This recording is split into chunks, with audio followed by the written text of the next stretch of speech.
me that I needed to really focus on getting kids a taste for traditional foods for life. You're gonna smile for us?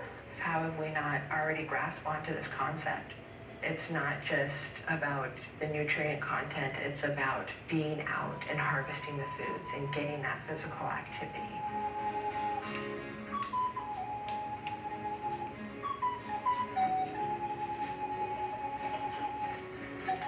We started this pilot project to only eat our native foods for 3 months. And not just what we think nowadays as native foods, but pre-contact native food. So it was the food we ate before the Spanish came to this area.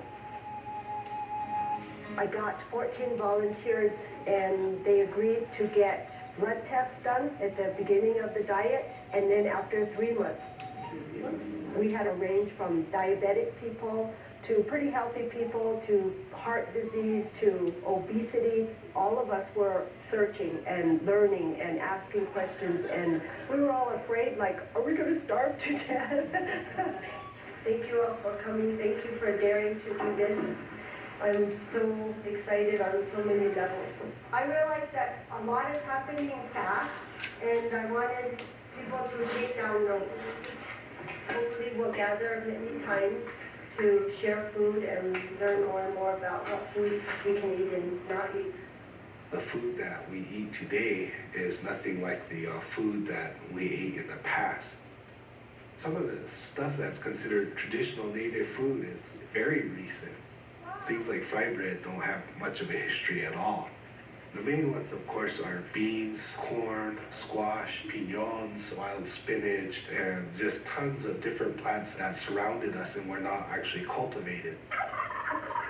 You have wild bird eggs of different types, turkey eggs, and then, of course, all the wild game that were available at that time.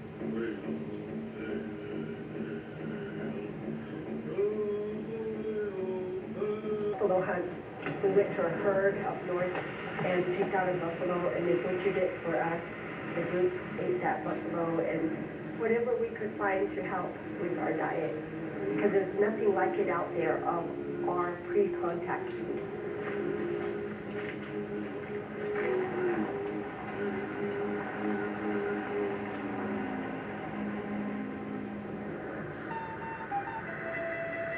Salt is really important. It's something that your body needs, especially living in a desert environment for hundreds and thousands of years. People have been gathering salt in the same locations where they geologically naturally occur. For us, the thing was along the Rio Grande, the closest place was Salinas salt areas. And of course, it wasn't a walking like they used to do, but driving down still was basically the same path that they traveled along all those years ago. This is a fantastic grasshopper catcher. You can eat them raw, and raw is okay, but I've done stir fry, and stir fry tend to be kind of chewy. The deep frying seems to be the best way. It's a little bit warm right now, so you have to come out early in the morning when they're slow. So it's kind of hard to catch them right now. You can see how they're cooking all night.